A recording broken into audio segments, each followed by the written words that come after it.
Today was the start of the first real road trip part of this road trip. We drove through some famous parts of northern Los Angeles and ended up deeper in California at a classic American motel on Route 66.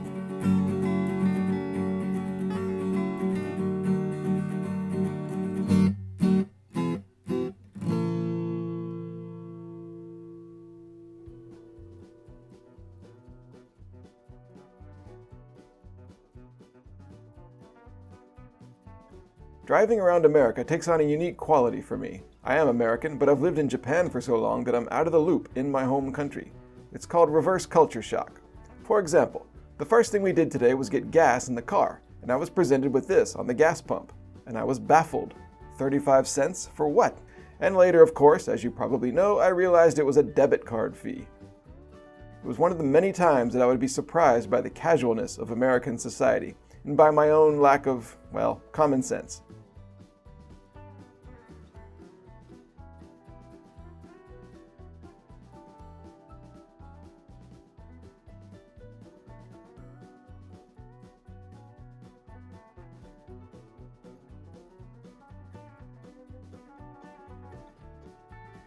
The first road of the day, moving through more of those attractive green hills, was US Highway 101, aka Ventura Freeway. Those sorts of place name connections kept happening all day. No alligator lizards in the air today, though.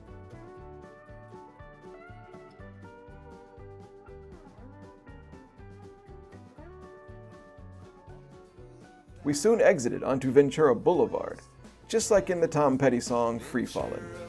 The first thing we did was turn onto Topanga Canyon Boulevard. I knew the name Topanga Canyon, which is just a little ways to the south, because Neil Young used to live there. Maybe he still does, I don't know. And so did Charles Manson and his followers. One of their murders happened a mile and a half from Neil Young's place in 1969, in fact. Being just 8 miles up the road from that brought some of LA's weird ghosts out of the distant past and into reality.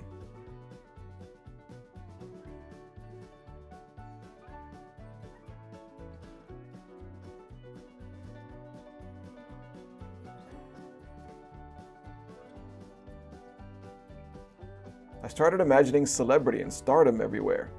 Is that where Dustin Hoffman gets his shoes repaired? Maybe Johnny Depp buys tires there. Are the Red Hot Chili Peppers in that van in front of us?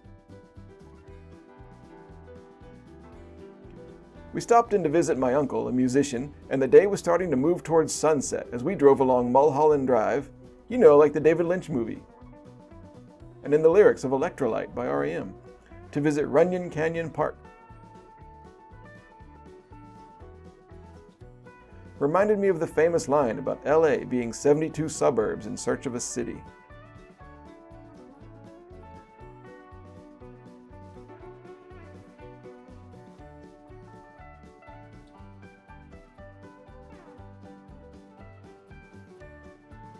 But the reason we came to Runyon Canyon Park was to see the famous Hollywood sign. It's easily visible, but kind of far away, and my iPhone 6 didn't really get a great photo. Still, seeing the sign was a quintessential LA tourist thing to do.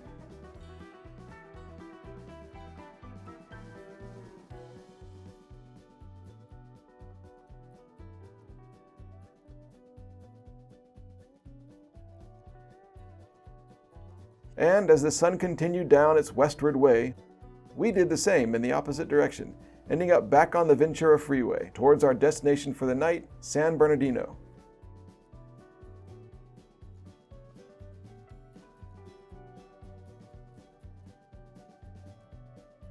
Goodbye to the media might and the slick self-consciousness of Los Angeles, to the dark secrets in its pretty hills, to beautiful downtown Burbank, to television networks and movie studios, to airports named after comedians, through Glendale, as mentioned in the Beck song Deborah, through Pasadena, as in Little Old Lady from,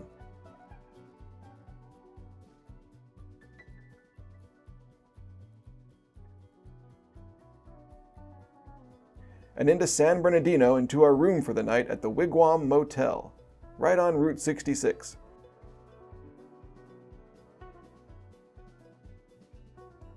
And my low-tech mode of travel worked out too. No GPS to guide us, just a quick map I drew this morning. We checked into the Wigwam and Maceo took a photo of me at the desk.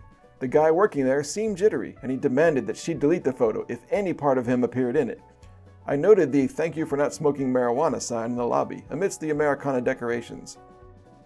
Weirdness from the hinterlands of California.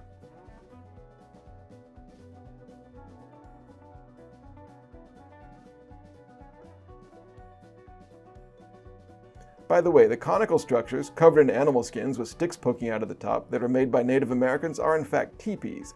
A wigwam is a sort of round structure covered in grass or sticks or whatever's available, and is also called a wickiup. All of them sound like good motel names to me.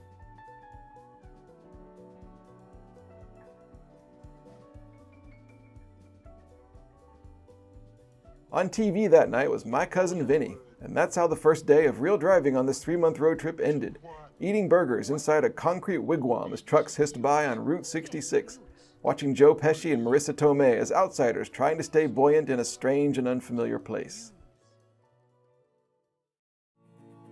Tomorrow we'll bring a look at the Wigwam Motel in the daylight, a surprising visit to a cold mountain lake, and a descent into the desert with some confusion about how to handle the glories of our second national park, Joshua Tree.